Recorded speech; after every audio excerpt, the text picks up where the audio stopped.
Assalamualaikum warahmatullahi wabarakatuh. Perkenalkan, nama saya Faza Aron Maulana dengan NIM E11 2023 dari Teknik Elektro Fakultas Teknik Universitas Dian Nusantara. Halo semuanya, pernah nggak sih kalian mikir gimana caranya laptop yang isinya cuma logam dan plastik bisa ngeluarin suara penyanyi favorit kalian dengan jernih?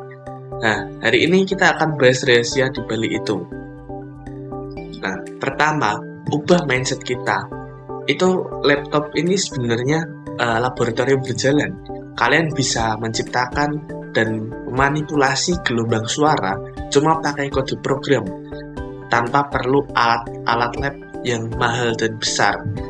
Nah, jadi bisa dilihat komputer itu bukan cuma alat ketik atau gaming, tapi komputer adalah alat pengolah sinyal yang powerful. Kemudian kita juga bisa memanipulasi fisika dengan kode. Kemudian, nah masalahnya itu komputer dan telinga kita itu berbeda, beda alam maksudnya.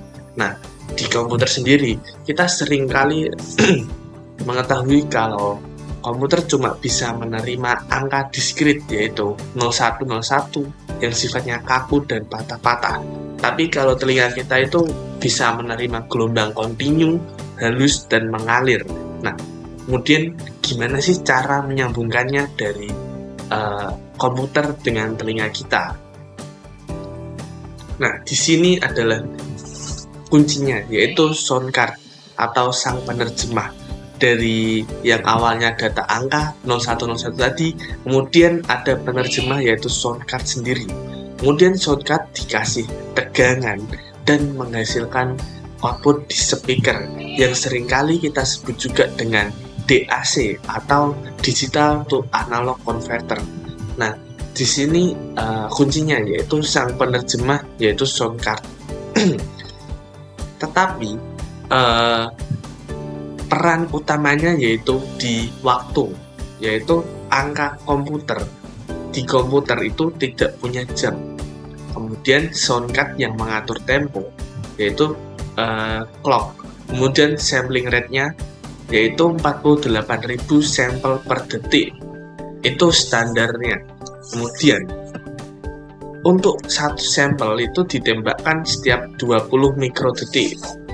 Nah, jadi setiap satu sampel itu biasanya ditembakkan dalam waktu 20 mikrodetik untuk per satu sampel.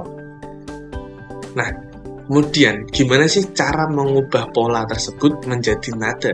Kita bisa mengubah pola tersebut menjadi nada dengan rumus yaitu frekuensi sama dengan sampling rate dibagi panjang pola. Nah, prinsipnya yaitu pola pendek itu cepat berulang, kemudian hasilnya nadanya tinggi.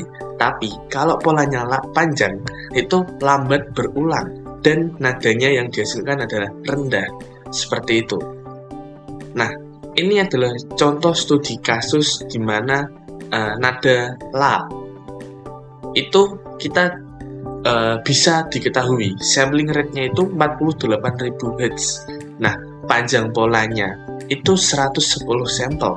Jadi hasilnya itu masukkan pada rumus ini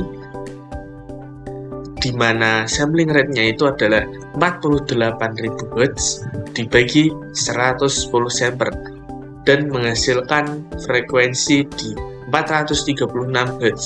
Jadi kesimpulannya ini mendekati 440 Hz yaitu nada A standar internasional.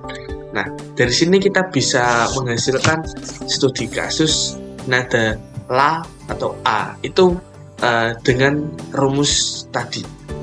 Dan kita juga bisa gunakan untuk mengetahui kasus-kasus yang lainnya. Jadi, kesimpulannya adalah komputer itu mengubah angka menjadi listrik, kemudian suara. Nah, kuncinya itu ada di kecepatan sampel atau sampling rate. Jadi, di teknik elektro itu adalah menggabungkan logika dan fisika untuk menjadi hal yang kita ketahui selama ini. Nah, mungkin cukup sekian dari saya. Apabila ada yang kurang lebih, mohon maaf dan terima kasih. Wassalamualaikum warahmatullahi wabarakatuh.